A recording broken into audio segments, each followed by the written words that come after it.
Yes.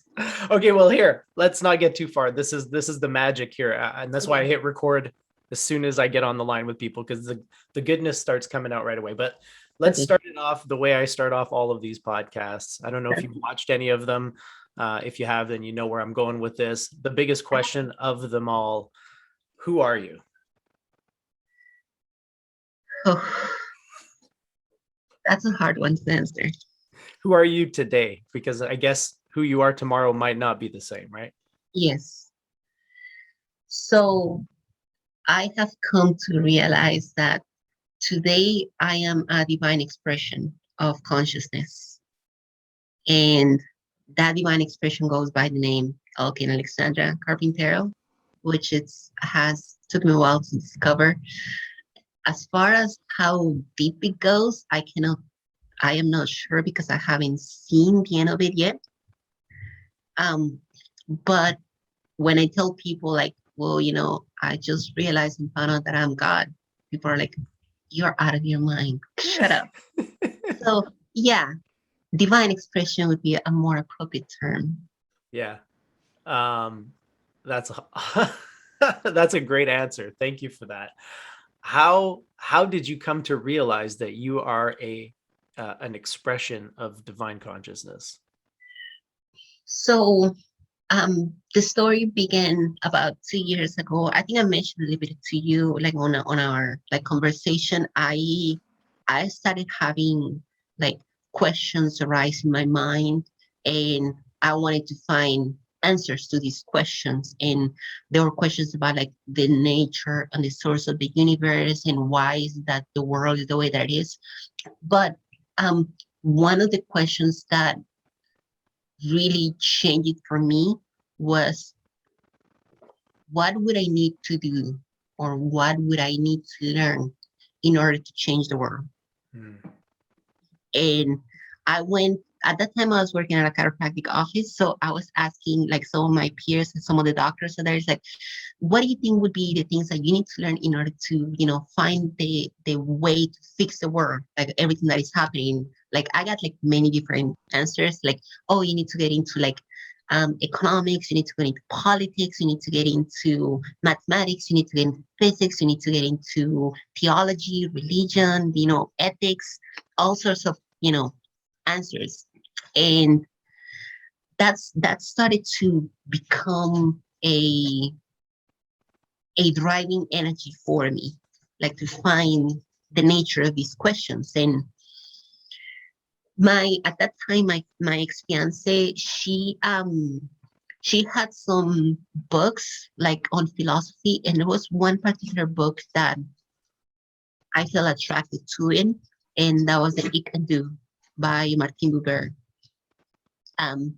These little, I call it this little jewel, this little gem, on philosophy. It was like nothing that I have ever read before.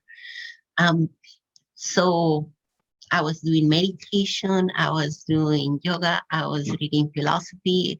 I started reading like um what is the word? Theological material, like religious, Hmm. spiritual books like the Bhagavad Gita, the Mahabharata, the Ramayana. I read the Torah, the Bible 3 times. And I was reading also all these spiritual guides and journeys and listening to people like Alan Watts and like trying to find a common denominator on Hmm. everything.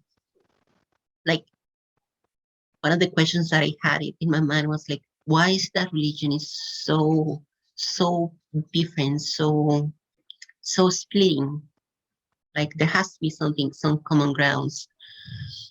And well, throughout these, examinations, deep philosophical thinking, I started experimenting with Bagua. It's a martial arts that it's known as the heavenly palm of Hmm. internal martial arts in China. I don't know if you are aware of like the two different internal martial arts in China.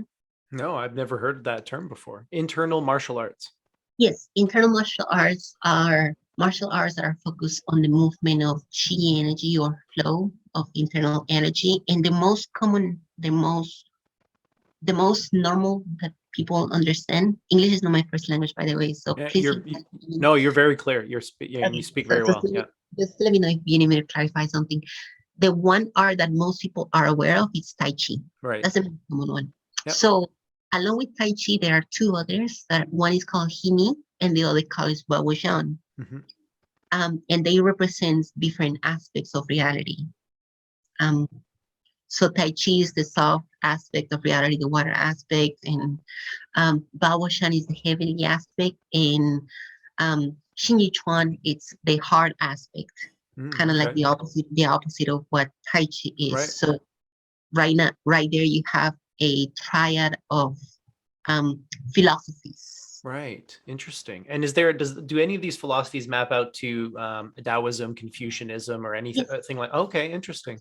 actually, while studying Baoshan, I wanted to go deep to the roots of Baoshan, and it has roots in Taoism, Yep. India, and I started reading the Tao Te Ching at that point. Ah, yes, Yeah, beautiful. it led me to it as well. So I wanted to try to get as close as possible to the root of what the ancients studied and how the art of Baguashan came to be. And there is a story that the founder of Baguashan, Dong Hai Chuan, he started meditating by going to a Taoist temple, and they told him like, "We want you to walk around this tree. That's it, just walk, nothing else." And they told him, walk around this tree until the tree bows to you." So I started doing that. I just started walking around this tree out in my backyard, and just walk and walk and walk and just meditate as I was walking. It's supposed to be a form of, meditation. And weird things started to happen. This is kind of like when things started to change for me, in a sense that no longer my rational mind was in charge of my perception of things.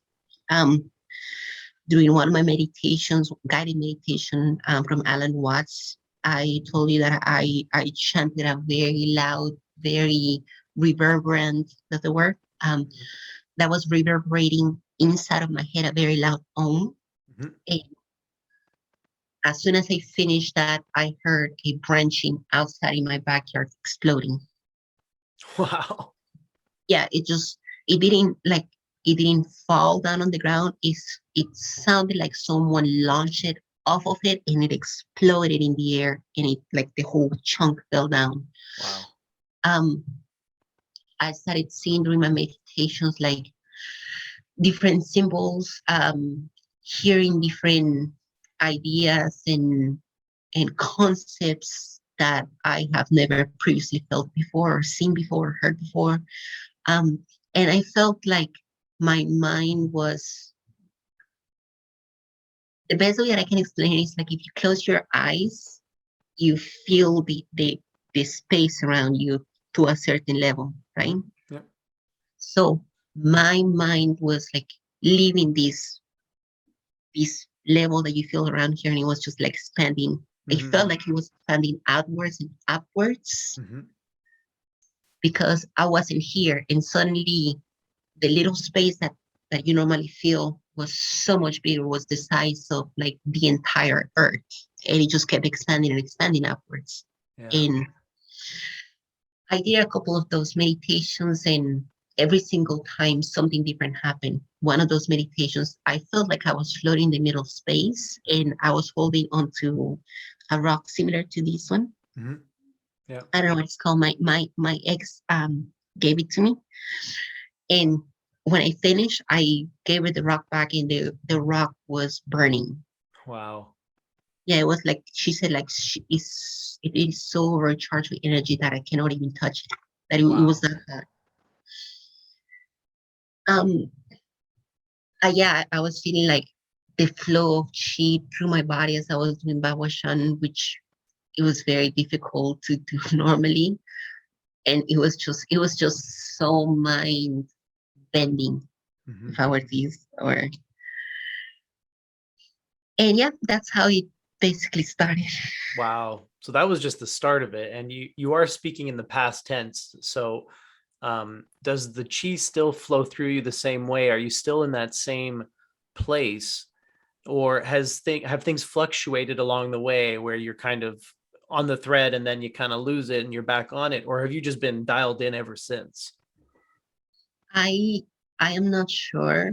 And it will make sense when I continue. Okay. Uh, because there has been some instances where I have come to realize that time as we know it, it's not how it normally flows.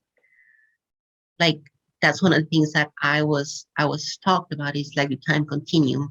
Like that's something that we perceive as, it's past, Linear. Yeah. present, linear, but that's not the case. And I have felt so when you say like in the past, it's like I don't know how to like answer that question. Like past, if it's something that it's happening, something that has happened before, because now my mind it's starting to work in a different manner.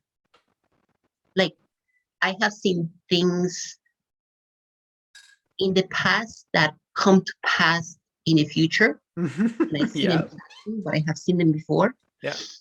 Um, I have seen things where I look at a concept now, and then a day later, I remember that years ago I had a dream about this. Mm. Yeah. So it's like my concept of time, it's shifting gradually. Mm-hmm. Yeah, yeah, I see what you mean. You're noticing experiences that are telling you that time doesn't work the way that you previously thought it worked in a Yeah, linear fashion, and right. basically.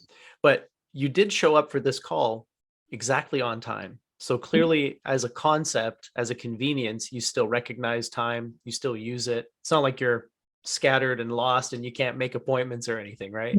No, no. I can still make appointments and I can still function like in this three-dimensional. I can function like 90% of the time, 95% of the time I can function. Yeah, yeah. It's just those weird moments when things are just like, what the hell? Yeah. That make you wonder like what ha like what has happened to me? What have I done? Because going back to the meditation, like my mentality, I was heavily influenced by in Hinduism, Mhm. and I was reading the Gita at that time, and like that was just like an explosion in my mind. Like, how can this be? It was so different from what I grew up with. I grew up Pentecostal, Oh, wow. and I mean the Pentecostals that speak in tongues, that put hands in people, and you see miracles. Hardcore to the bone Pentecostals. That's Wow. So that's I what can I imagine the Gita was a huge spiritual culture shock Yes, for you. yes, it was a tremendous clash for me in terms of like everything. Just the idea that there is no such thing as hell, but you can make it happen. You can actually go to hell Yeah. if you want to, and there is like multiple gods, and like you are a god yourself, and you're not at the same time. So like Yeah. Yeah, the Atman, right? That's the part of you that is exactly, completely synonymous with the great supreme being, the Brahman, exactly, but you're not the Brahman, right? So it's a bit paradoxical. Yeah, very. exactly. Yeah, but again, as you described it, you said like as you moved into this kind of new state of being, the rational mind was no longer leading the way. And I think it's the rational mind that has really a lot of difficulty grasping some of these paradoxical propositions because Yes. it's binary, right? The mind is an either or proposition. It's either yes or no. What we're talking about is both yes and no at the exact same time. Very Indeed. difficult for the rational mind to deal with. Gotta love those quantum physics. I know, right? Yeah, little qubit action. It's a Yeah. one, a zero, and it's also a 1-0.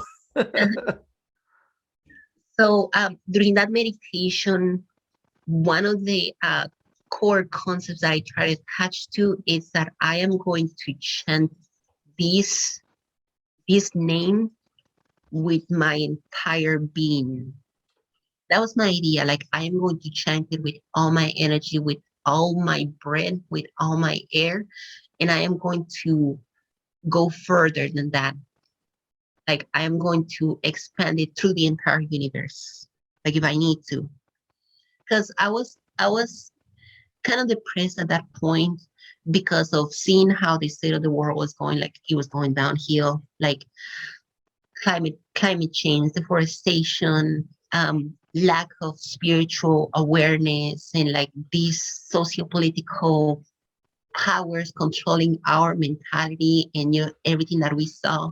Like I was just like desperate for like I need to find an answer. I need to find a way to break away from all this. And it was my significant other that motivated me to like I want to do something for the world. I want to do something for her.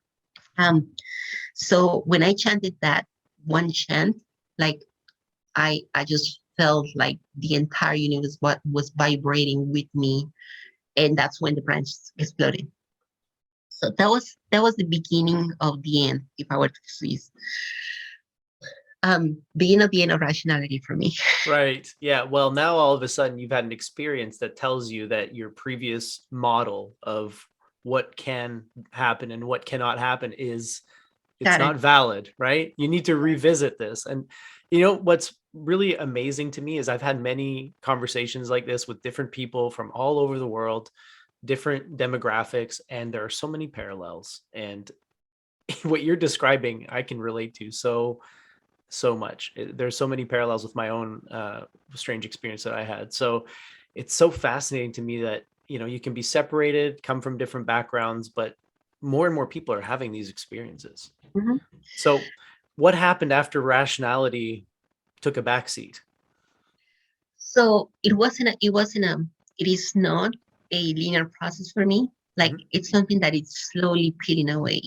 Yeah. Um, so I started having dreams slash visions of I don't know how to explain it. Like they're not into this world. They're not normal dreams. Mhm. Um, but they're more like interactions that I have with other entities, and they explain things to me and they show me things. Um, but I'm not dreaming and I'm not asleep, but I am at the same time. That's where Mm. it's confusing for me. Um, so Is the it a first lucid dream? Would you describe it as a lucid dream? Because you're not, you're kind of, awake, you're asleep, but you're not. yes, Yeah. kind of like it's kind of like a lucid dream, Yeah. but it's like I am, yeah, it would be like considered like a lucid dream where I am not in my body, but I am in other states of reality, Mhm. and I am discussing with other entities that have presented to me with different names. Like for example, one that appeared to me and spoke to me was Yeshua, which is Jesus Christ, the Mhm. Christ consciousness that we know of. Mhm. Um, I've had conversations with Krishna. Like he actually like spoke to me directly when I asked him like who are you? Like who am I talking to? And he's like, well, I'm Krishna. That's Yeah. awesome. Yeah. And like that Krishna consciousness comes to me. I can only describe it as a spiral energy, Mm. as a circular force of energy, because my consciousness is it's like it's in a whirlpool, and I'm Yeah. just seeing everything twirling around, and like I'm hearing the conversation, and I'm not grasping like the entire meaning of the conversation, just like little bits and pieces here and there.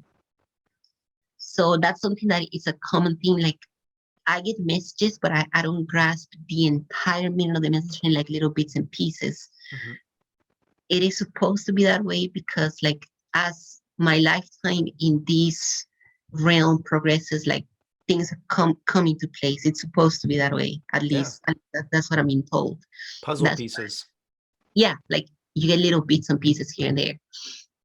So after those dreams started to happen, I have seen myself die many times. Like I started to see my previous lives. Um, I was part of the Roman as a slave. I was part of the Roman army. Yeah, I actually like witnessed a battle where I was carrying weapons for the Roman soldiers, and I was just like cannon fodder for just like here's your sword, let's go fight. Jesus. So when you are experiencing these past lives, is it in a dream state? Is it in a meditative state or a wakeful state? Like, how did these visions come to you of past lives and things of that nature? Sometimes they come like during meditation, sometimes they come during dreams, and a handful of times they have come while I'm wide awake. And so are they more like memories when you're wide awake, or do you actually feel yourself transported to the time and the place and you feel like you're there? So yeah, that the last one of the things that happened to me when I was a child is that I woke up in the middle of the night, and I could see my bed and like the ceiling fan and everything around me, but I could hear a battle going on around me. Like I could hear the clashing of the swords against shields, the screaming and yelling of people like attacking each other, the scream of people dying, the sound of like weapons cutting through flesh and Mm. horses, and like I was in a battlefield, but I was awake in my room. Everything was like dark, illuminated by the moon, but like I could hear like I was listening to a song continuously for like 5 minutes. It was just nonstop fighting and screaming and yelling, and like I was there. Wow. So I guess a part of my consciousness was present or awakening in that moment, but my physical vessel was in bed, just Mm. witnessing it all of it. Wow. That's amazing. So So some this of the was like even before you had these more recent yeah, experiences a couple of yeah, years ago. this This was is this was the before. So yeah. it has been something that has been going throughout my life, Mm. that I realize now that, you know, when you get to a certain point, you start to connect the dots. Like, oh, Yeah. this that happened in my life makes sense. That's why Yeah. I tell you, like, it's a puzzle that comes slowly as time flows. Yeah, totally. Yeah, and then you see that the foundations were laying many, many decades ago. It wasn't like, Yeah. the experience that you had was just one step along the way that just happened to be Mhm. extremely memorable at the time that it happened or impactful, right? Some of the lives that I have seen has been very traumatic. Like I have seen, I don't know in what point in time, either here on Earth or in another different planet, but we were conquered. Hmm. Like humanoids, humans living in that planet were conquered by a different race. Hmm. I saw the process. I saw how they did it. Um, I even saw the enslavement of the society as a whole, in disguise of like spiritual advancement. Wow. And this was planet Earth or a different planet? I cannot tell you Okay, because I interesting. I am I am not sure myself. I can tell you this: like there are many human races outside of Earth Hmm. that like we are throughout the universe, and I have seen a couple of those races, and some of those are more advanced than we are. Yep. Some of those are experiencing like very similar things to what we're experiencing. In some of those, they don't have the restrictions that we have here on Earth. Like they have powers, they have abilities that we do not, that we only Hmm. dream of here on Yeah. Earth. Yeah. Like they have the power of flight, they have the power to control telepathic communication. They have all of these. Wow. I have seen them. I was there in one of my previous life. I saw before the current civilization was wiped out. Um, like these civilizations that we have, it's one of many Hmm. here. Our previous civilizations, we had contacts with like our cousins, and there was an event um, many thousands of years ago here on Earth that wiped out the divine consciousness from our minds. Mm. I was in that moment where like we were despairing as the result of losing the divine consciousness. Mm. So I that's was a child back the fall from grace that is kind of captured in some spiritual then. traditions and some That myths, right? Yeah. that one. Yeah, that's a common motif that you find across all the different myths of the world, and even in civilizations that had no contact with each other. So it's kind of interesting to see how the same ideas crop up everywhere. It's almost like it's either something happened and that is the real event, or you During know. that time, I was a child and like maybe 6, 7 years old, but I could hear my mother clearly saying, like, I wrote it down. But she said, like, if this is the future of the earth, how can we possibly achieve realization? Hmm. Yeah. Well, and I mean, I think it's happening more and more. People are achieving realizations, maybe not visions of past lives and of these other eras, but do you think that, I mean, it's very interesting, and I think, um, like, how do I say this? I mean, it speaks to something that is happening, a phenomenon, right?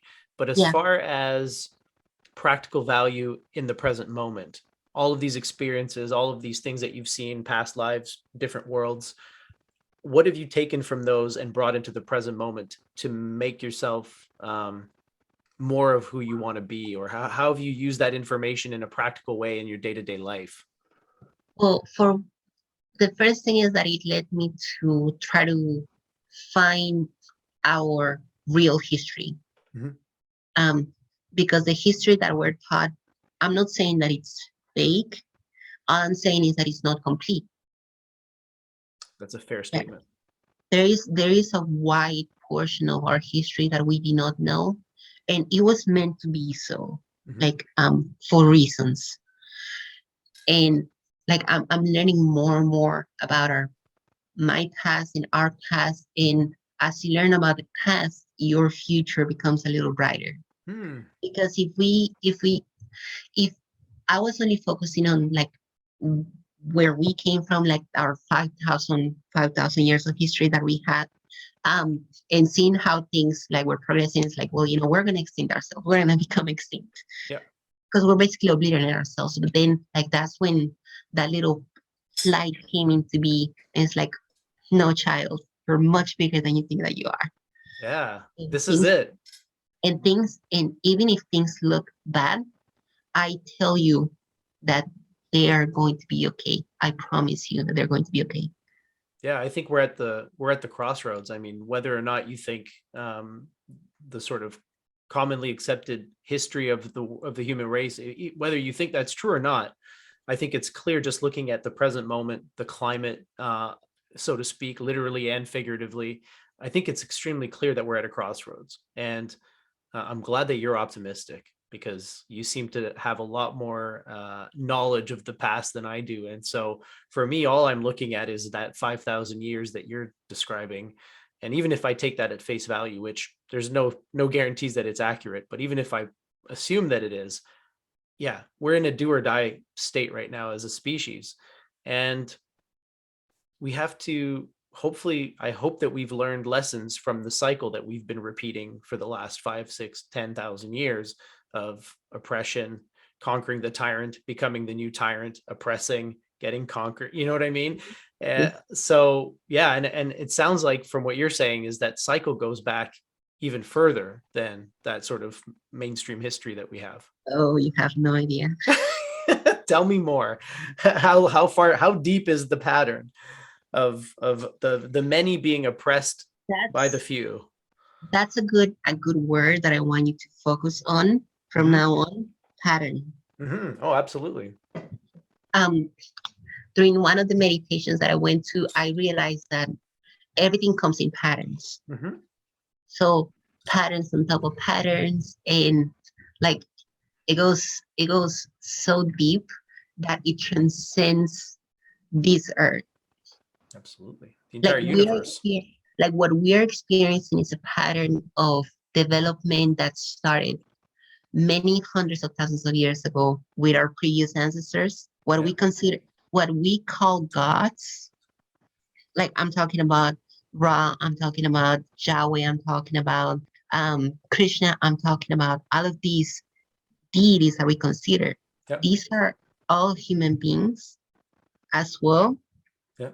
and they experience different situations in their lifetimes, and they wanted to move away from those situations and like started in a different place, started a new blank slate.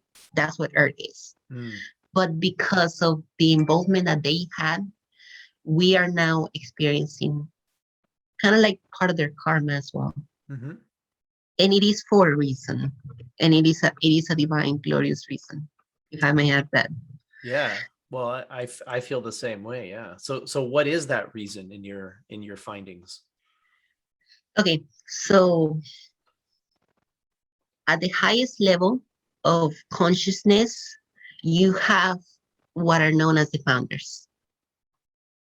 The founders are the original consciousness that split from the whole, like from the unity, from the oneness. Yeah. Because that, like we wanted, like you and I and everyone else wanted to experience something aside from the oneness. So we went through a process, an energetic process of existence as well.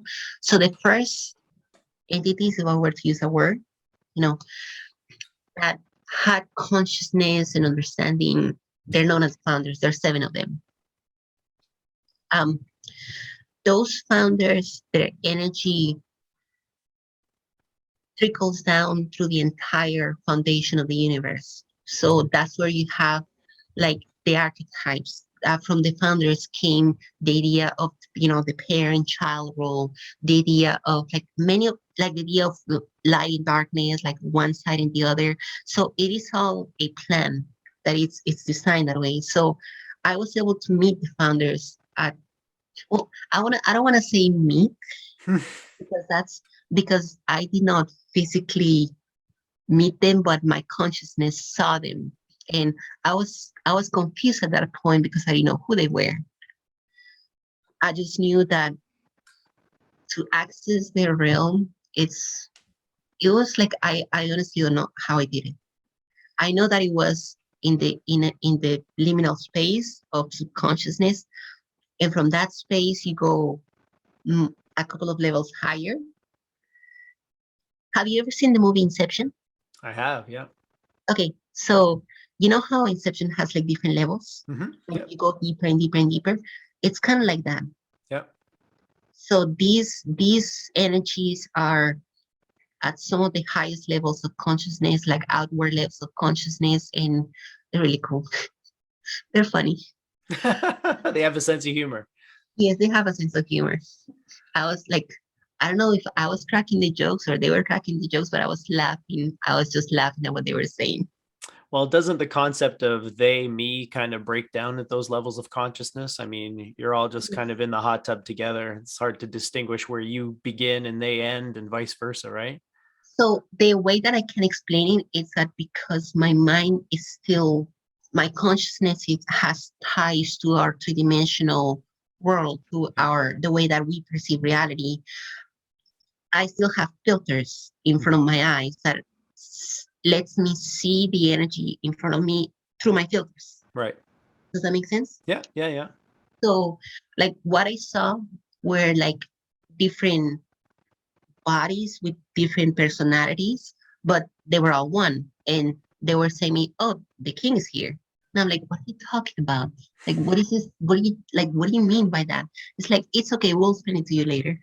That's cool that this ties into the archetypes, because I feel like the archetypes and the collective unconscious and sort of the unity of being and all that stuff all kind of connect together. And now Oh yeah, you're giving a different wrinkle to it, which is kind of cool, like the sort of source of the archetypes.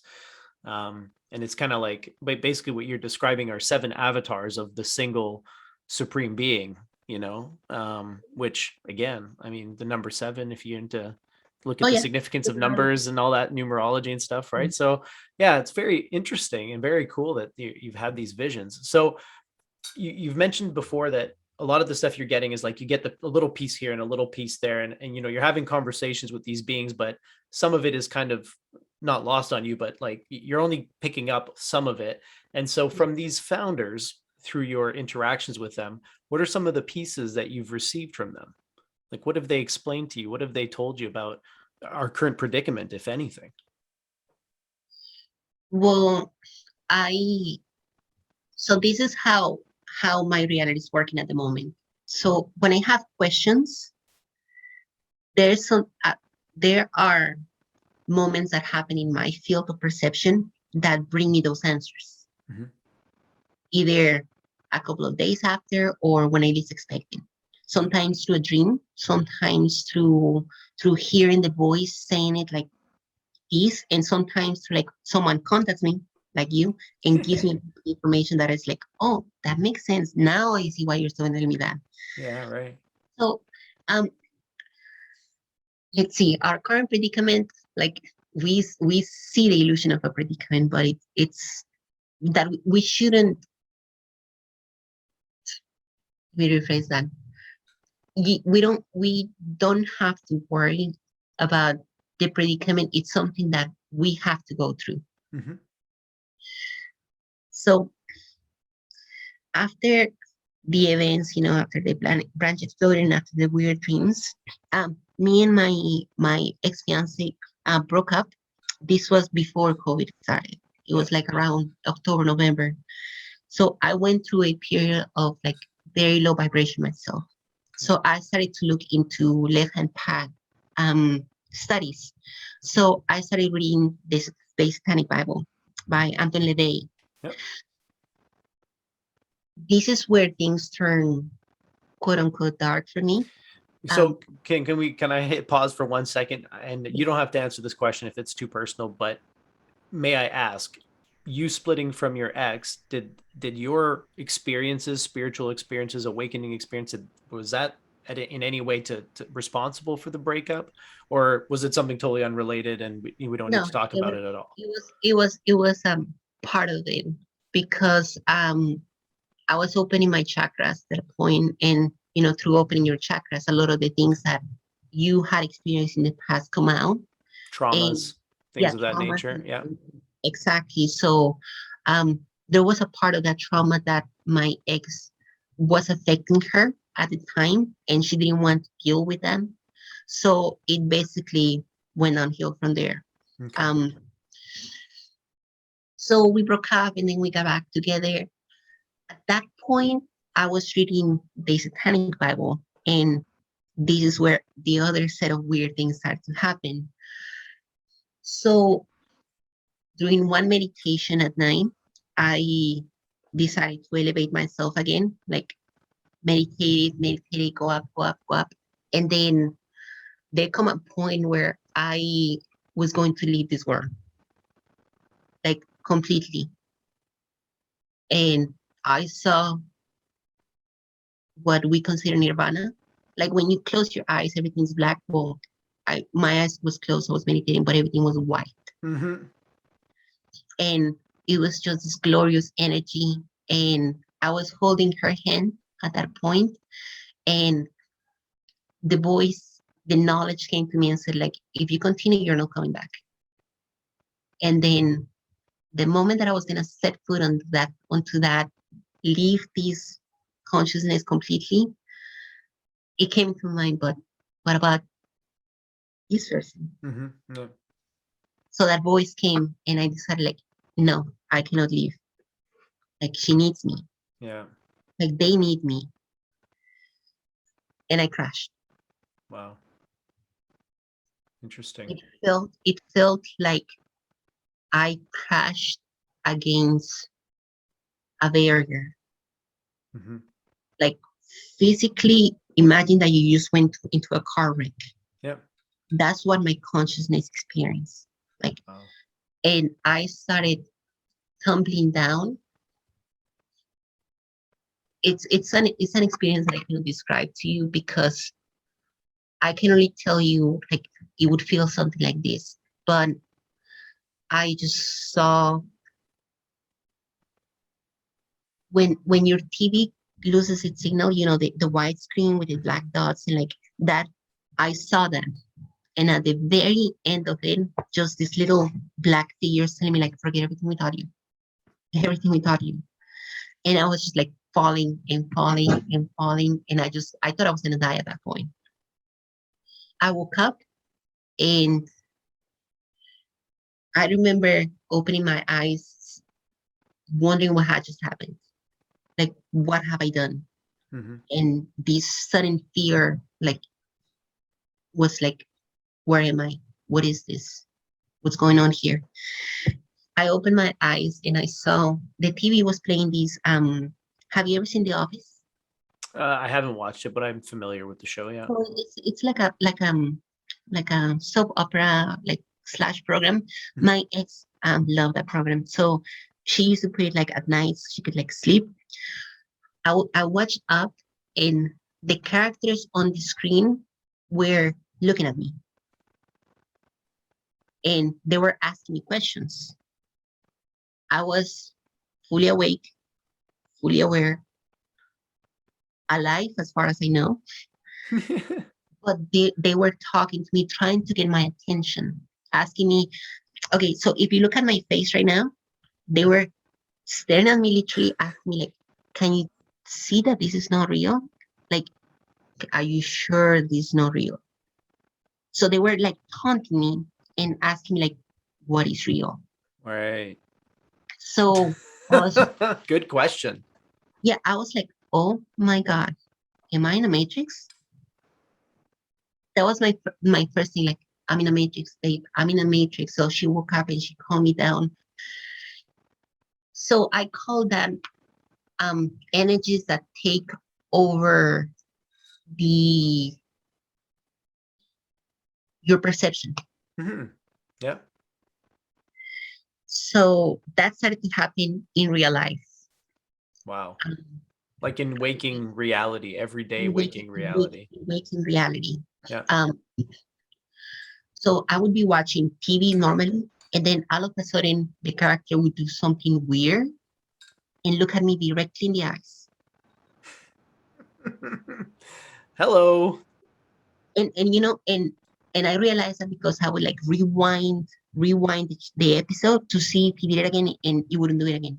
Wow. And if you were watching with like your partner or somebody else, they wouldn't see what you saw. It was No, only your perception that was being it altered. was only my perception. So there I'm thinking like I must have like my perception is been altered by something. Mhm. I don't know what it is. So there I started to like question reality as a whole, like what's going on here? How is this even possible?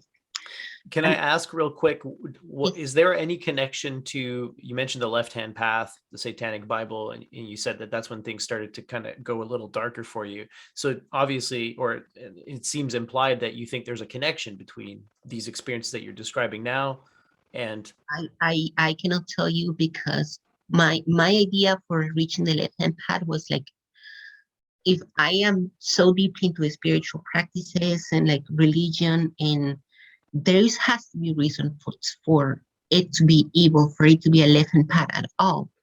So when I started to read the Satanic Bible, my name came up in the Satanic Bible. like it's written in there.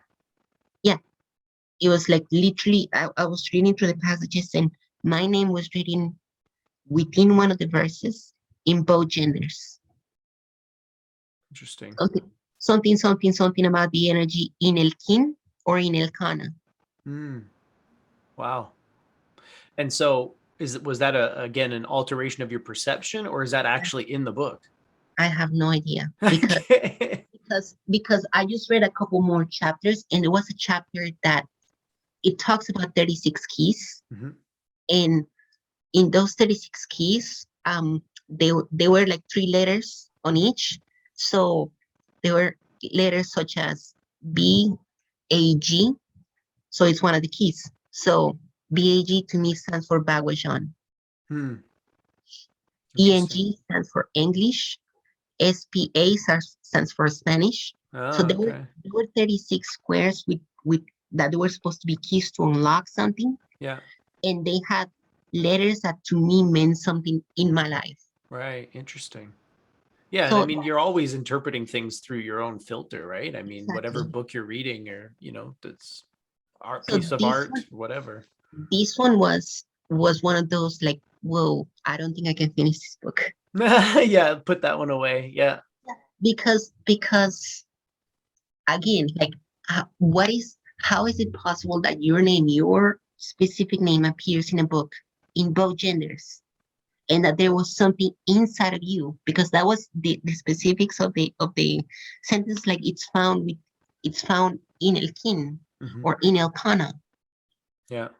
Yeah. clearly, as crystal clear as I'm telling you, it was there. So I was like, there is something wrong with reality. Something's at that point. At that point, I was thinking there is something wrong with reality. Yeah. So when I started to see these entities, these beings, like talking to me, trying to get my attention, and it's like, what have I done? What's going on here? There was one instance where I was not asleep. I was kind of like resting my head against. I was in the back of a car, and my ex fiance was talking to her father, and they were talk. All of a sudden, like I felt this change in the atmosphere, and then they were talking about me, but it wasn't them. It Mm, was someone else talking to them. They were talking about me. interesting. So I decided like I'm not gonna play with this game with you guys. I am not gonna play with this game with you guys. So I had so much like I also have so much darkness in me. So I channeled from inside of me a quote unquote demonic entity Yeah. because I started speaking a, some guttural tongue, not Mm, from this earth. yeah. Yeah. While you were in the car, is this the same Yeah, situation? Or? yeah, same situation. I was in the car and I started like channeling that internal anger, that internal darkness, Mm, and just these guttural demonic sound like noise came out of my mouth. Are you familiar with speaking in tongues? well, yeah. Yeah. I'm familiar with that. Yeah. So when you hear someone speak in tongues, you recognize the language, kind of quote unquote recognize the language. So it was the opposite of that. Hmm. So if speaking in tongues is light language, this was dark language. Okay. So I channeled that and I let it out. And there was something telling me, just let it out, just let it out, just let it out. And then when I said it, these entities that were taking over the reality, at that moment they started saying things about me. Oh no, this one has like teeth and like this one is a scary one. They were saying things about that. They were talking about you and saying you're the scary one. Yes. Oh, wow. Like that I have teeth and claws. Because you were channeling this other creature, basically. Yes. But it was not my ex or her father because they didn't talk like that. Right. It was Yeah. entities talking through them. And throughout the day, I just felt entities talking about me, like they were discussing me, or like Hmm. like I was sort of like in the middle of the experiment, and they were just like looking at me and trying to figure out what the hell I was. Yeah. Interesting. So we broke up, and I I took it very hard. Like it was very difficult for me, very traumatic for me. I decided to just leave this entire thing because, as I was saying before, like the dream started to take a dark turn. Yeah. Now I was seeing like shadows everywhere and like demons everywhere and just like very very chaotic, very very scary. Um, so I decided like I am going to leave my house and I'm just gonna walk about to where I don't know. I just took my car, load myself, bring my dog, took my dog with me, and I just like drove with no specific point in mind. Just like Right. I'm just gonna drive Yeah. because I was getting directions told to me like turn this way, come this way, go this way, follow this car. Yeah. It was just a strange energy. Yeah. I reached a point where the guide was telling me like come this way, follow this car. So I went out on that little piece of road and it went dark. And in front of me, there was a car with the lights, like you could only see the taillights red. And the car was like driving in front of me. So like just follow the car. So just like following pitch black, maybe 8, 9 p.m. in a back road, middle of nowhere country. Kept following the car, kept following the car, kept following the car. And all of a sudden the car like left and the voice told me like make a right here.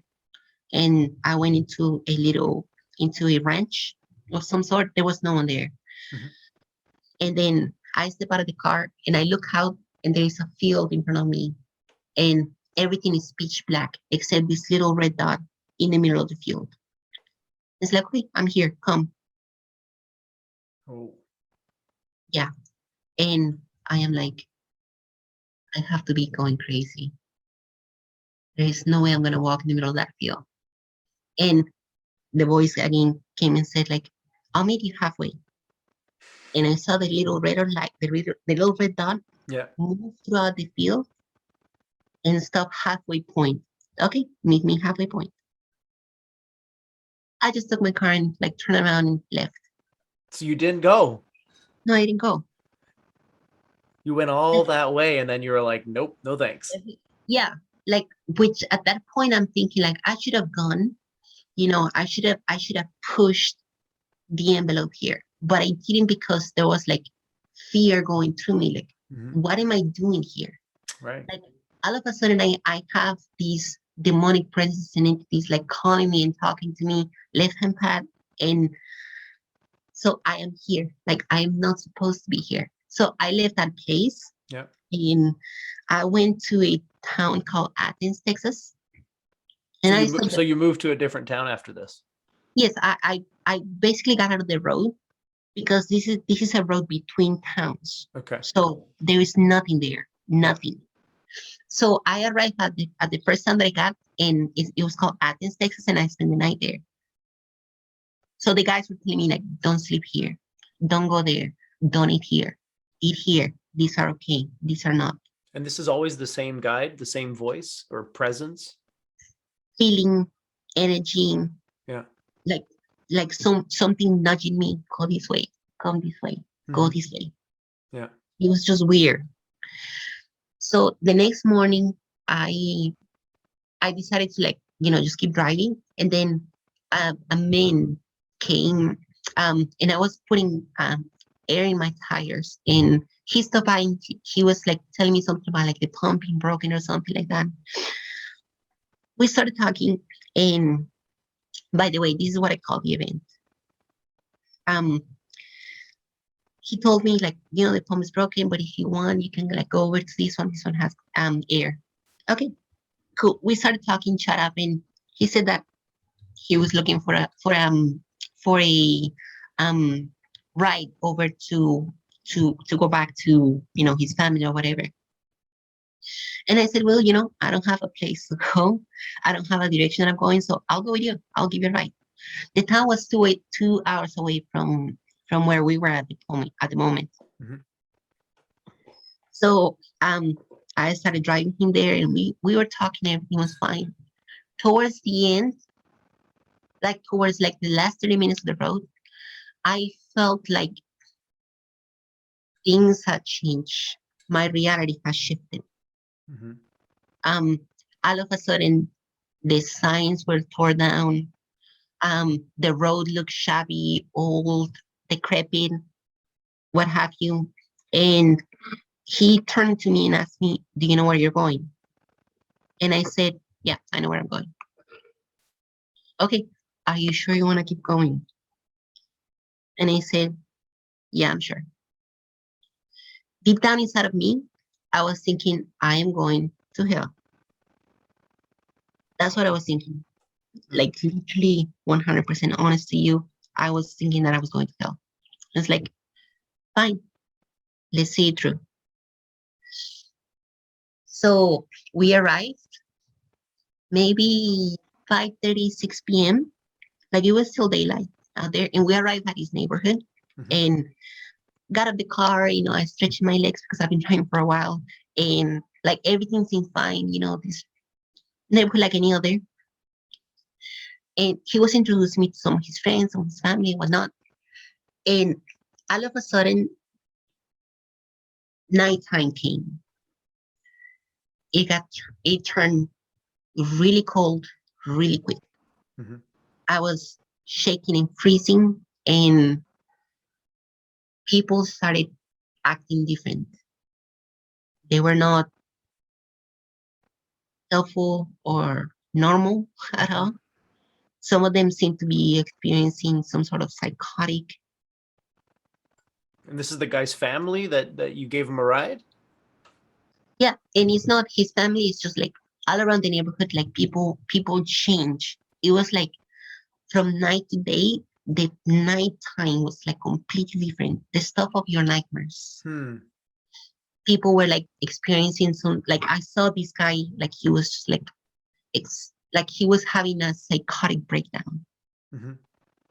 And one of the reasons why I believe this place is a negative entity location is because I saw my dog and my dog was crying. Hmm. Yeah, and usually pets, animals have a sixth sense about these types of things, right? To this day, he has never ever shed a tear. Wow. So to see my dog crying was like, okay, I could feel the fear in my heart. My heart was quivering in Mm-hmm. fear. Yeah. Like I made it. I did it. I went to hell. Wow. So this guy that I have been talking for the past 2 hours changed completely. Yeah. He was not well spoken. He couldn't put two sentences together like coherently. Yeah. He would not look at me in the eye again. Like he would avoid my gaze like the plague. Everyone did. Everyone Wow. in this place avoid my gaze. Oh, Interesting. I should mention this before we arrived. I felt air, a cold. We were in my car. I was driving and I felt like a cold thing of air pushing through my head and pulling something from behind my head. Oh yeah. My head went this way. Yeah. That was before things turned dark. Yeah. Yeah. Okay, so fast forward this town, everything was just like people were cursing me from across the street. And what was your plan at this point? Were you looking for like a hotel or a place to stay for the night, or what So was your? I was just taking it all in. I was just taking the entire situation in of where I was, Mhm. of what I had done, and I was just trying to make sense of it. And what when you say what you had done, what do you mean by that? What had you done? Given this guy a ride, or are you talking about something else? Now, choosing to basically toss my soul away Hmm. into like the deepest bowels of hell. Yeah. At least that was my mentality back then. Right. Right. Yeah. And this So and it's this just like, town that you were in was just reflecting that hmm, externally, basically. It became exactly, like a manifestation of hell in the outside world for exactly, you. Yeah. Okay. exactly. Yeah. So I call that I shifted dimensions. Hmm. Like that moment that that thing was pulled from my head, like I shifted from one dimension to the other Yeah. because it is not the same town that is there right now. Right. Yeah. If you go there now, you won't find it. Like So I there's shifted. nothing there, or it's just very different place than what you No, remember it's or just a different experience. place. Hmm. Later on, my ex fiance told me that she was tracking me through my track phone app, Yep. and she said that for 30 minutes my phone signal disappeared. Wow. When I reached that town, she said that my phone disappeared for 30 minutes. Wow. Now, 30 minutes. That's what she said. Yeah. But you did for you it felt like a lot longer than 30 minutes. A day and a half. Okay. Wow. Wowzers. So yeah, time dilation, Yeah. alternative dimension, you name it is there. So throughout this entire time, I'm trying to grasp as much information as I can about this place, about like the denizens of this place, about like what the rules are in this place, and just everything, just trying to grasp everything. Yeah. Because that was supposed to be my life now. And it's like I am perfectly fine. I accept it. I chose this. I will stay here. So he started talking about concepts that to this day I cannot fully put into thoughts. He was talking about that the one can come and go as they wish to. Like he was one of seven, and the only way that he can leave this place is if someone takes his place. Mm. And I decided like I'll take your place. Like, well, here's the thing, you're not ready for this. Like I had my Bible. It's like, no, you're not ready. Your Bible is not ready. You need to ground some more. You need to do this and this and that. He was telling me like I had a lady that wanted to take this place and she could levitate people with her mind. I'm like, well, I'm not there yet. No, still working on it. But I'm here willing to take your place. So you can leave this place because I saw him and he was like, I felt compassion towards him because he was broken, like his mind was broken beyond belief. And he was just like hurting. And like, I was just like, you know what? I don't care. Leave and I'll handle myself. I'll be fine.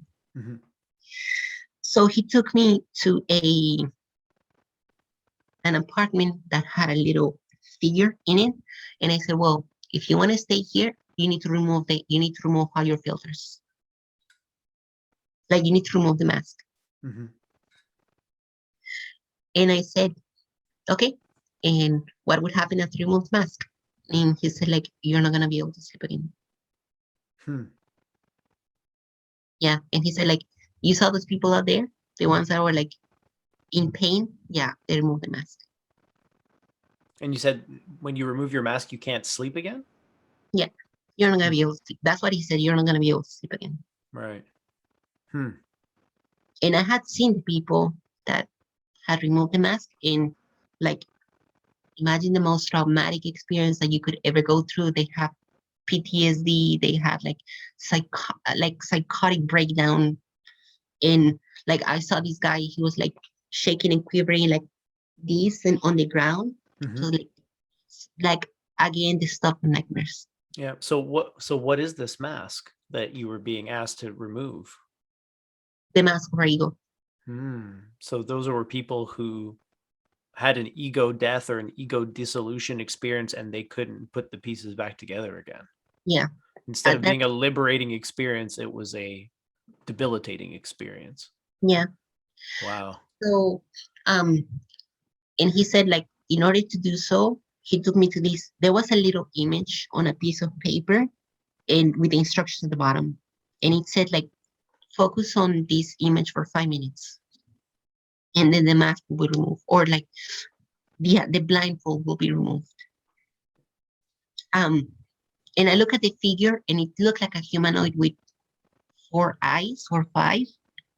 And her eyes were not like 1, 2, 3, 4, 5, something like Mhm. that. Mhm. Wow. Like alien-like figure. Yeah. And And he you said once you remove the veil, you're gonna see everything that we're seeing. wow. That's So what it means to be in hell. it means to see what everyone else sees or to Yeah, see what these particular what it truly beings. is. Hmm. What it truly is. Mhm. So I told him I don't need to remove the mask. You know why? Because I don't have one. Hmm. What you're seeing, it's who I am. And if anyone else has a problem with that, let them see me. So he introduced me to one of his friends, young man, 18, 19 years old maybe. Um, I tried to shake his hand, but he didn't let me. He like literally grabbed my hand and like pulled it down. Nope, don't touch him.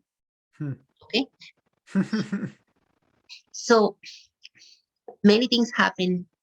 Maybe 2 or 3 hours went by. Remember that I arrived at 6, 7 p.m. Like Mhm. it was daylight and nighttime. Okay, 2 or 3 hours went by, and it was 10 in the morning the next day. Hmm. So yeah, again, time is not flowing in the usual sense. No, time does not flow in the usual sense. Yeah. Um, yeah, and that was one of the whoa, what just happened?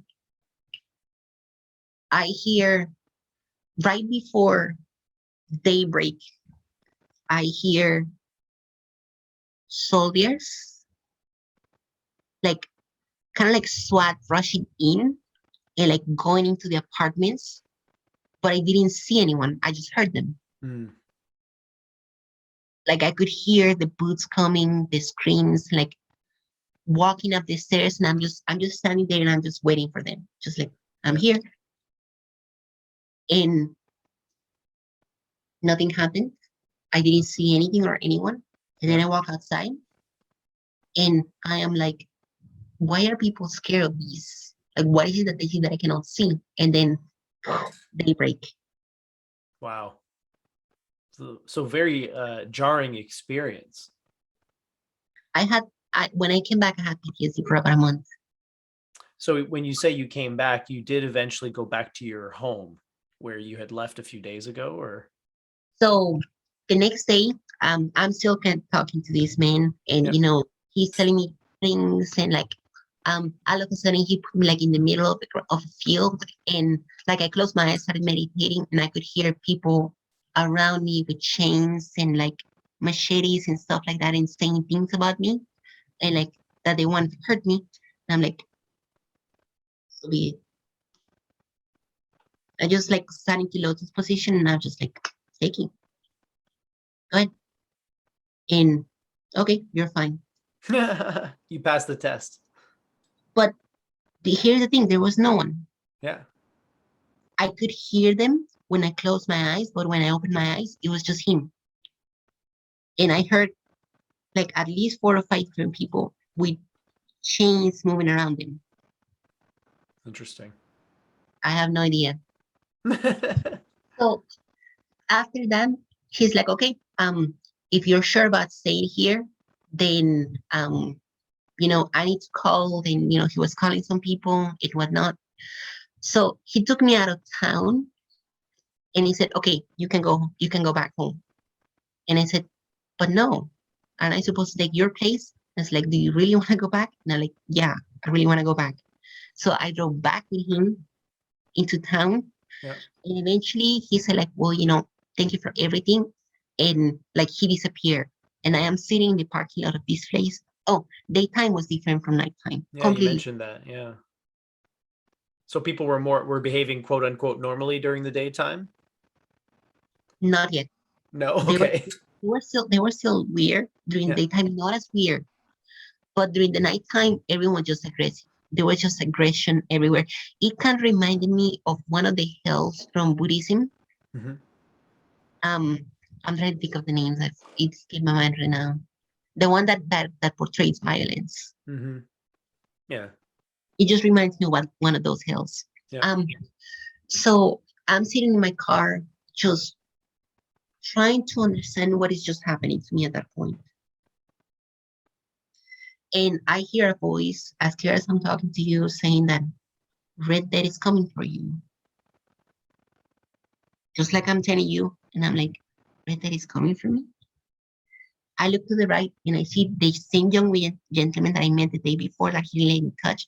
Yep. He's walking out of his apartment with a red bandana wrapped around his face and a red bandana on his face like this.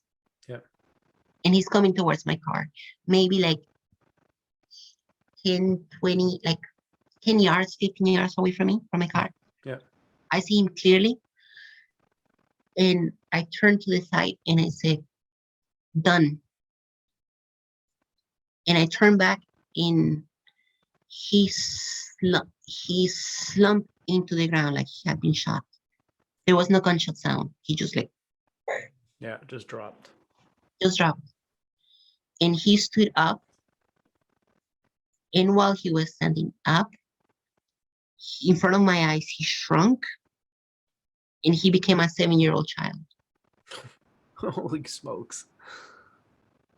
What a ride, eh? That's when that's when reality shifted. Okay. And how That's did it when shift? before there were only dogs, and he explained why there were only dogs in this place. Now there are cats as well. Before there were no children, now there are children running around. Hmm. So I shifted from that reality into this dimension. And I am not Interesting. entirely sure if the dimension that I left is the same dimension that I'm in now. You're traveling. You're moving through these different dimensions. Yeah. So I don't know where I am exactly because I know I shifted to a place there's no goodness, no kindness, no respect for human life and I'm not telling you everything that I saw in this place Of course not. for your own protection. Okay. Yeah. Well, I'm Yeah, sure you experienced a lot. You were there for a day and a half, you said? yeah. I like I got there 6 p.m., went through 2 or 3 hours of nighttime, and then it was the next morning. Hmm. And I spent all day in that morning. And then around 12, that's when the event with the guy happened. And I came back to the city. And my ex said, like, your phone signal disappeared for 30 seconds, for 30 minutes. Yeah, yeah. Wow. So your ex was tracking you during this time. Was she concerned about you? Is that why she was? Yeah, She was okay. concerned. Yeah. She was concerned.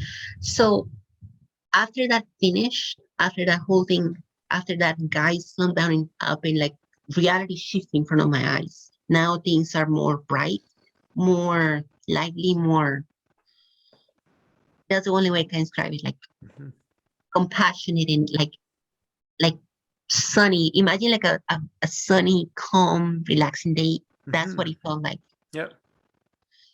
And I saw this black cat coming towards me, and it was just like, whoa, this is just weird. Yeah. Um, I left that place to get something to eat because I hadn't eaten anything that night. Yeah.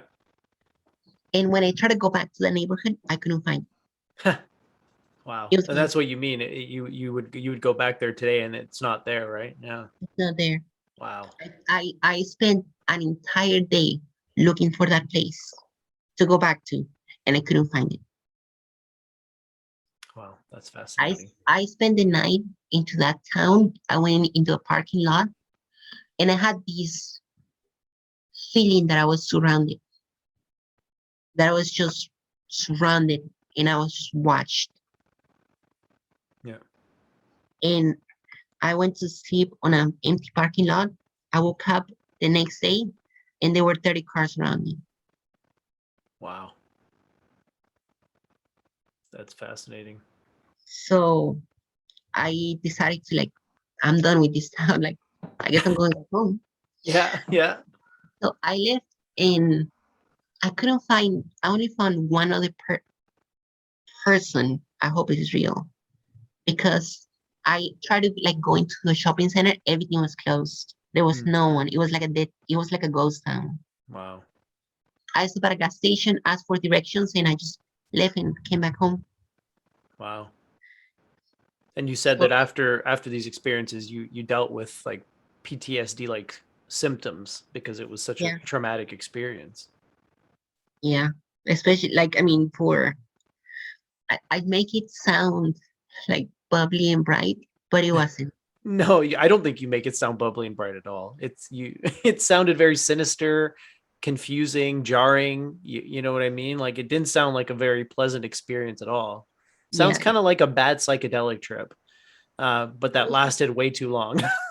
I wish it had been a psychedelic trip, but it wasn't. No, Because I know, I know. like when I tell people about this event, like they think that I dreamt it, or that I was doing drugs, or Hmm. that I was meditating. No, I was like, no, I physically went through a different dimension and came back Yeah, to this dimension that I'm in now.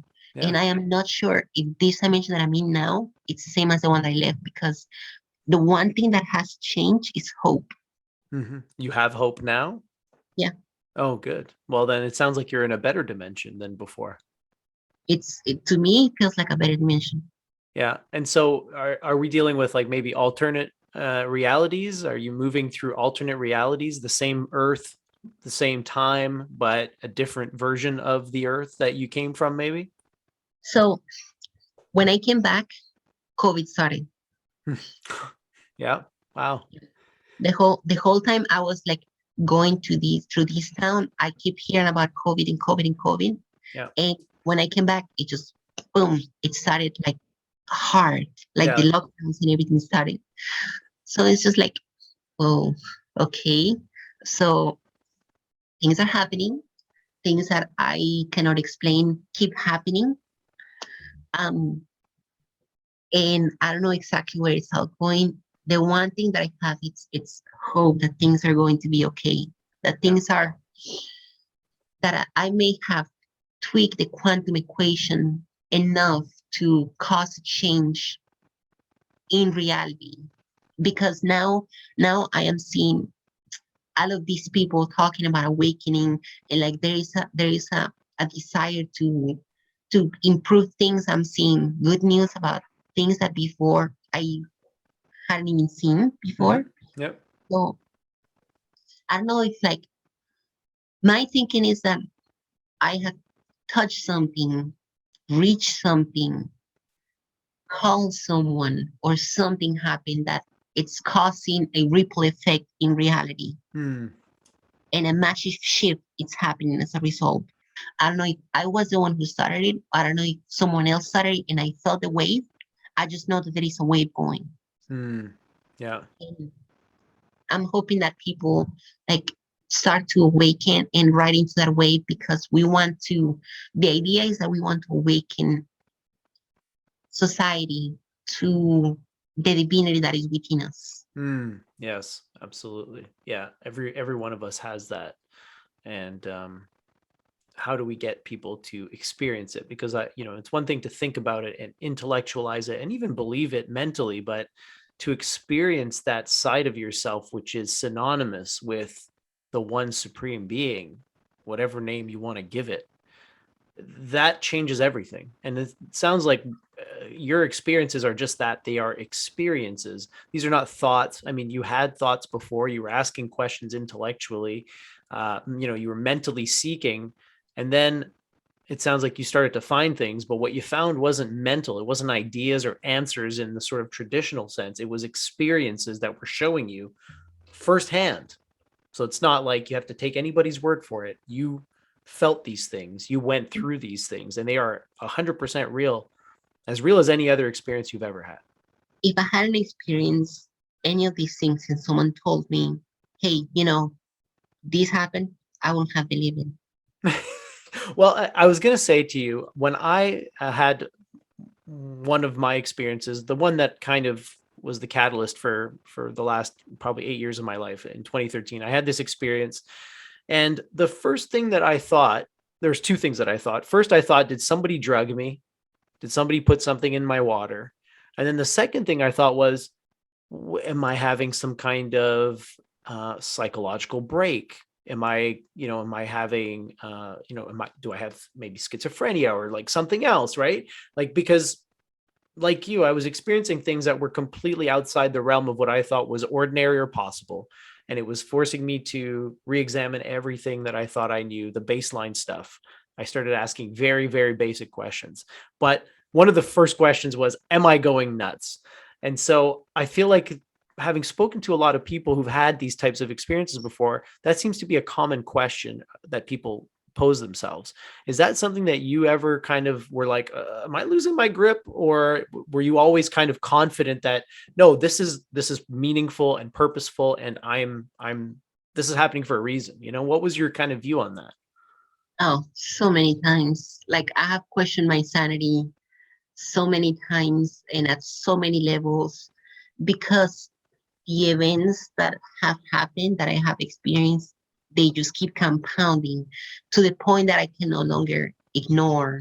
You know, like that moment when I saw that main child went down and like got up and become a child in front of me. That's the one thing that I can say without a shadow of a doubt, that this reality is, it's far weirder than we gave it credit to, that we were told that we were. And that made me question my sanity, to the point it's like, am I dead? Am I alive? So yeah, many times I've questioned, but I've learned to come. I've learned to just be, just flow Mhm. with it. Yeah. Yeah, You know, yeah. Well, and reality is, again, I mean, reality is a slippery thing. It's it hard to is. pin down. And, when people ask me, like, what is reality? It's like, it's a noun. It's a word that we've invented to try and describe something that is beyond description. It transcends description. And we have these quaint little words for things like human and reality and truth. But as soon as you start to, um, inquire about the true meaning of those words, and you start to really think about, like, what are we talking about here, it all just comes undone. and then all of a sudden you're just stuck with this kind of ongoing experience, you know? Exactly. Yeah, and all you can do is kind of be with it, as you said. So there is something that I want to comment. Is like one of the drawings that you have perspective. Mm. That has been my mantra Hmm. like for the past couple of weeks, months. Just like it's all on the perspective. It's whatever 100%. you know. Like it's how you see it. And during before the event, during the meditations, I went through many experiences where I was seeing things that I didn't quite understood or heard things that I didn't quite understood. And now they're starting to make sense as in information has come into my field. And that's why I ask you, like, are you part of the federation? Yes. And so did you want to tell me what the Federation is at this point, or is it still something that maybe I shouldn't know about? Well, so remember how I said that we have cousins? Hmm. Okay. So we have many cousins from many different races, and they used to have polarities. Like some are, positive, some are negative, some are integrated. Yeah. So these are the beings that have meddled or participated, not even participated in human development. Okay. So the federation is it's what um, we consider to be those that are interested in like bringing humanity into a higher state of consciousness. Okay. Yeah. It's composed by many different races, Okay. um, and they're considered to be like good and kind. If I can use those words. Sure. Yeah. I mean, Yeah. I'd love to be a part of it. I haven't received any invitations, and I don't have a membership card or anything like that, but that's definitely the side that I would be staking my claim on if we had to pick sides, for sure. For me, I mean, I have to tell you, I've only communed with one being in my experience, anyways. And again, I have no way of knowing whether it's an actual being that is in any way, shape, or form distinct and separate from me, or maybe a part of myself. I think it's probably more of a part of myself that I'm tapping into. And Mhm. but anyways, I haven't seen a variety. For me, it's always the same presence, the same voice of wisdom and healing. And so to hear about your experiences and to see you interacting with a lot of different sort of facets, of that supreme being, the seven founders, and some of these other presences and entities that you've kind of experienced is it's I find it fascinating, and I have no doubt that we're dealing with the same sort of phenomenon. It's just it sounds to me like you've broken through some barriers, like your consciousness has expanded to a point where you are now aware of things that most people, myself included, are not aware of. We don't necessarily pick up on those energies, but you're attuned to it. And so as of today, again, using time as kind of a convenient marker, are you still noticing that you're shifting in and out of different realities, or have things settled down, and have you found kind of a more stable baseline, or are you still going through this stuff on a daily basis? Not only it has calmed down for sure. Um, I don't see myself shifting so much anymore. Um, but it has been. I have come to the understanding that it's the mind. The mind can easily, you can easily go into a dimensional shift if you allow your mind to go. So it's not so much fun. I've done it before, and it's not fun. Yeah. Because like not having a ground for your three-dimensional consciousness, it's difficult to handle at this point in time or in my awakening. Yeah. Um, People think that when you awaken, you are like this sort of Jesus slash Buddha figure, and you know everything, and you have like all the answers. Like, no, awakening is the first step in the process of understanding who you are. Yeah. There is like more things to discover, and that's the adventure that I'm on right now.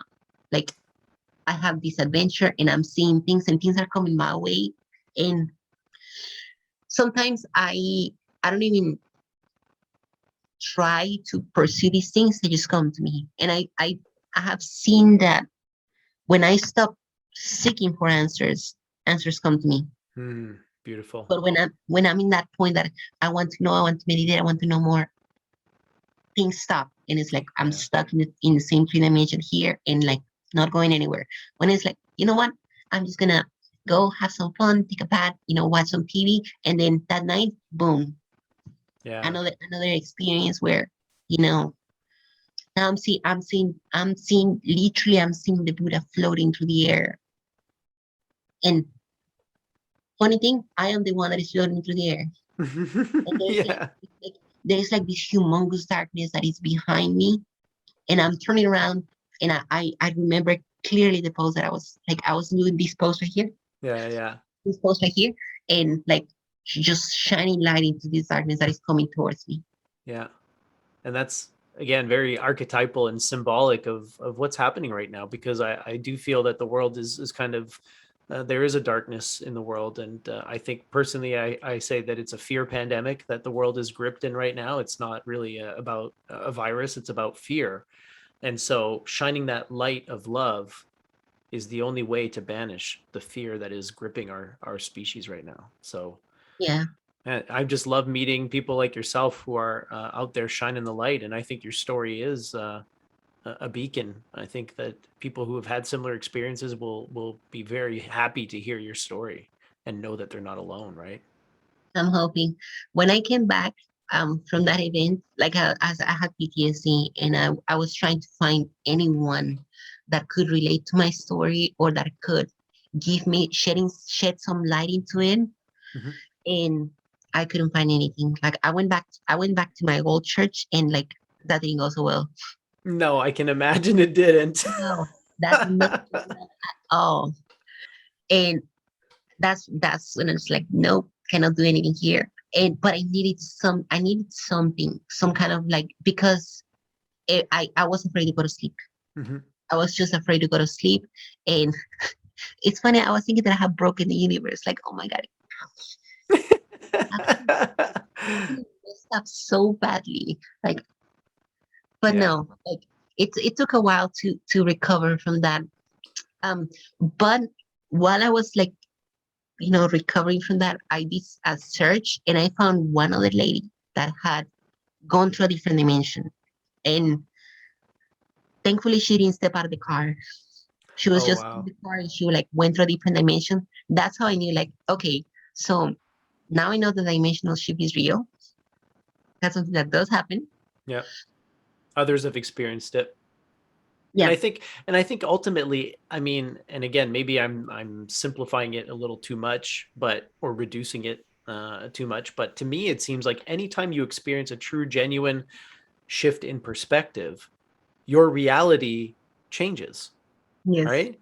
I mean, it's that simple. So whether you physically travel through into another material reality that is like an alternate of this earth, or whether you experience a profound shift in your perspective, everything is different around you, even though everything might still be the exact same as it was Exactly. a couple hours ago. It's like now everything because you see it differently. And that's where the outsider's perspective comes from. The name of my channel is because after I had this experience in 2013, I literally felt like I was looking at the same stuff, but from outside of it. Whereas before I was in the middle of it and it was like all Hmm. around me. Now I could see it almost from like a higher perspective, as you described it. And it was Yep. like, oh, this is a totally different look. And it tells a totally different story now as well, because I'm no longer just this helpless character in this kind of messy, chaotic story.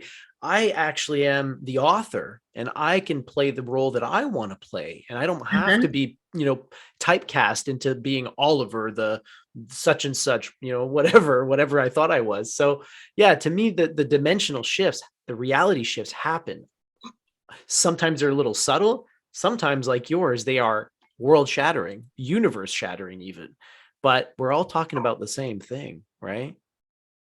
My whole idea of going to that place was like, I want to bring a little bit of light into this place. Yeah. Like I just want to bring some love, some compassion, something into this dark place. And I think I did, Yeah. because it's not there anymore. It's just Right. this all check the. So I just gotta, and this is something that's funny. Like I get these little messages throughout the day that is just like, that is very nice of you guys. So it says, we're rooting for you, Persephone. Oh, that's awesome. So Yeah. like the story of Persephone, that she Yeah. went down to Paradise and like married Yeah. Hades, to, yeah. Yeah, she lives there half the time, right? That's one of my oldest daughters, one of her favorite myths is the myth of Persephone. So yeah, that's a very cool story. And yeah, there is something about that myth because I feel like people like yourself and myself and people who have experienced some of these shifts, we're kind of living in two worlds, aren't we? Like you Yep. got one foot in this sort of like in my case, I work in for a corporation. I have a day job that is very much one foot in this material world, and then I've got this other foot in this crazy non-dualistic mystical realm of oneness, and I'm trying to find a way to balance the two and spend as much time as I can, in the one without ignoring the other because I got bills and you know what I mean? Like so Yeah. it's a very much a balancing act. And so how are you finding that balance? I mean, are you finding it easy to have one foot in, one foot out? Is there something that you would prefer, like maybe being completely in one realm instead of, spending time 50-50? No, You're no, happy because with it? yeah, I it's just experience, and I realized that the only way to get through is to experience it. Yeah. In that place, there were many times where I was thinking I shouldn't have come here. I shouldn't have given up on my soul so easily. I shouldn't have. But see, now that I see it from, like you said, from an outer's perspective, now I see that the whole idea of hell is ridiculous, Yeah. because I think that the reason why I shifted to a different reality is because the deeper part of my consciousness that was holding on to that myth of light versus darkness, heaven and hell, I needed to see that that is not real in a very realistic way. Wow. Not symbolically, not conceptually, but physically I needed That's to right. see it. So I physically went to what I consider to be hell, Yeah. just to see it all disappear and like not be there anymore. Wow. And that's when I knew, like, it's not real. Mm. It's just what our imagination has made us create. It's the story that our ancestors told us and that we have swallowed completely and like assimilated into our consciousness. Yeah. So now when people ask me like, so what do you think about this? Like, why are you worrying about so much death? There is no death. Yeah. That is not there. Like, why are you worried about it? Because I want to go to heaven. It's like, you're not going to heaven, child.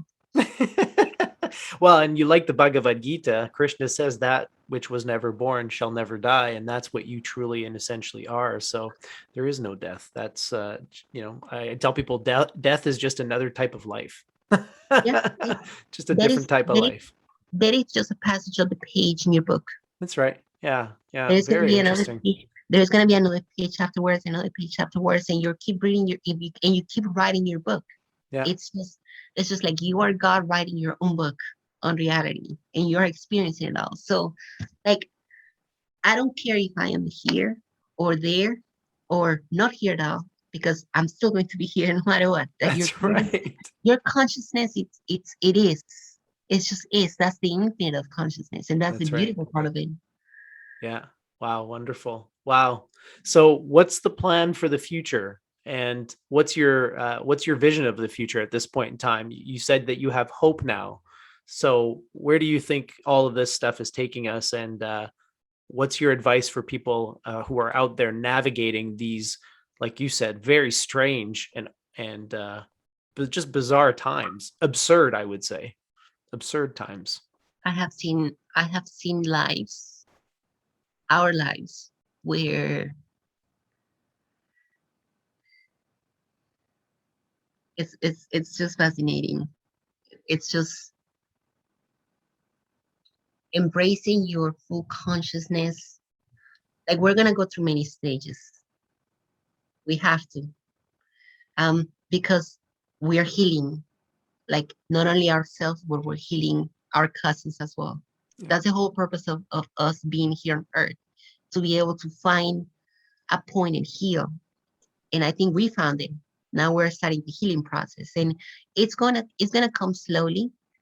Um, I don't know if you're aware of this, but we were able to just get a working magnet for fusion energy.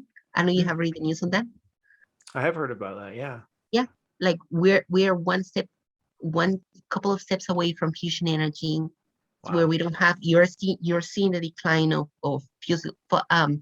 Fossil fuels fossil and fuels. Thank coal you. and yeah, And absolutely. Yeah. and I we're didn't starting. realize we were that close to creating fusion. I mean, No, we just created like super cool magnets to be able to create fusion reactors. Um, so Earth is regenerating slowly. Mhm. And that's the power of what we are doing. The light has won already. Yeah. Like we won. I'm Now, glad to hear that. Doesn't always now feel that way for me when I look at the news and stuff, but I feel it some days. do me a favor and go to Reddit and follow a channel called Uplifting News. Do you want to email me that? Sure, I'll Yeah, give it to you. that'd be So awesome. Uplifting News put news that are uplifting. Yeah, yeah. So here's the trick. If you in your perception hear negative energy, your energy will become negative. But Hmm. if you hear positive energy, you start to raise your vibration. Yeah, Now, don't forget that the negative energy is also necessary for us to grow. of course. Yeah. Well, and And I that's feel that you can be surrounded and immersed in negative energy and not let it actually get soak into you. Kind of like the lotus, right? In the water, but never exactly, wet. And I think as exactly. long as you remain centered, you can wade into it. And so again, I don't feel when I say that I don't always have a positive outlook on what's happening right now. Even when I think maybe we're not going to make it through this crossroads, and maybe we're not, I still feel no dread or no Oh, negativity towards that because I know that this is just like you said. so, Even if we all wipe ourselves out, I'm not concerned. I'm not concerned. I know what's going to happen to us. well, we already made it past the crossroads. Yeah. Oh, good. Yeah. Yeah. So, I can see that. I hope that we have. so what it is happening now? It's known as two steps forward, one step back. Mhm. Oh, good. So we're gonna make strides in progress Yeah. through like that. We're gonna see markedly, and if you see uplifting news, you're gonna start to see that Yeah. there are regeneration of species. There are Yeah. species that were extinct or thought to be extinct that are now reappearing again. Yeah. Like the earth is healing. Well, and like you said, scientifically and with our ingenuity, even if the planet wasn't healing itself, we could help heal the planet. We could help reverse the damage that we've done and bring things back to a natural state of We equilibrium. are I know that we are on the cusp of Star Trek level type technology. And if we just had our shit together and we were working together and loving one another instead of fighting, we would already be there. We'd already be colonizing other planets and we'd already be living we in a are beautiful world, right? we are healing the planet already. Yes, Like I know absolutely. I know it may not seem like it, but Hmm. we actually are healing the planet. Yeah. When you start to see it, then you're gonna be like, she was right. We Oh, are I don't doubt you. I don't doubt you. And I think that by having conversations like this and by being beacons of love in this dark, in these dark times, I think that's how we can heal it from a spiritual sense, as well as in a physical sense. I heard a message this morning that change starts to happen at a individual level, not at, you know, mass conscious levels, just at individual. And then from there it starts to grow. Of course. Yeah. So it started with one person, now it's starting to multiply. Now multiple people are talking about it. And that's why I got involved with this awakening community. Yeah. I don't post very much because I need to fight that need for trying to change things. Hmm. Because Yeah. that's something I'm told, like, you don't have to change anything, you just have to be. Yeah. Just being your authentic self is all So you need to that's all do. that's all you need to do. And Yeah. things will change around you just the same way that I saw it happening Hmm. in that reality. And if in that reality it happens, it can have like this reality here, it's 100, 1,000 times much better than the reality over there. Yeah. Yeah. And we can make it better. Oh yeah, and we Yeah, are making better. that's That's right. that's the beauty of it. It's just like seeing it happen. That's the thing that my reality now is just like I'm seeing the changes and I'm like, okay, this is happening. All right, this is happening. Yeah. Yeah. Good. Well, I Changes, will keep my eyes open for the signs. you'll start to see them. Yeah. Well, I think having again, connecting with people like yourself and seeing that there's so many of us out there, I think this tells me that we are on the right path and that we are making it through this crossroads.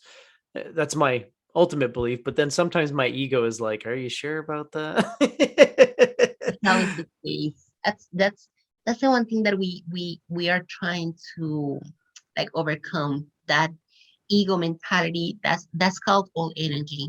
That the Hmm. old paradigm that we had, that oh, things are just getting worse, and like you see, like we're never gonna get better. Like no, that's not true. Yeah. Like Yeah. People can't once you go, change. You know. yeah, Yeah. once you go through these experience, like things change. They change. They have to Hmm. change. Yeah. Well, and one of the things that I kind of became aware of in my own life and just on a cosmic scale as well is that everything is constantly changing. And that's why I think talking about patterns makes a lot of sense to me because it's not an event.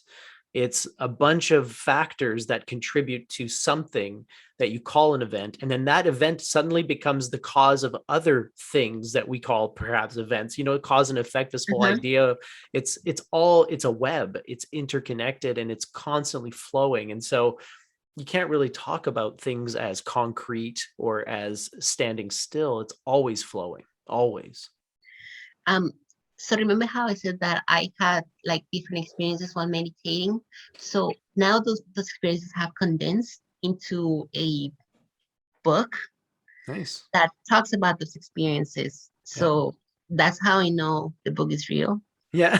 Yeah. I'm actually gonna send you the name of the book so you can read about it. Yeah. And it helps tremendously. I know it has helped me because now what I have heard and seen in my meditations actually makes sense. Oh, okay. Cool. And sorry, this is a book that you're writing or that you have written, or is this No, no, a book that you've no, already read?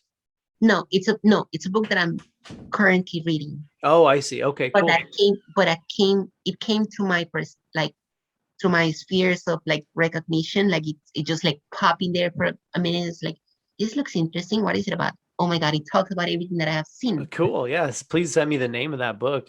I would I'm love gonna, to chat with you again, yeah, of course, Alexandra, if whenever, you're, yeah, that'd be awesome. And thank you for, again, being candid with me, opening up, being vulnerable and sharing your experiences.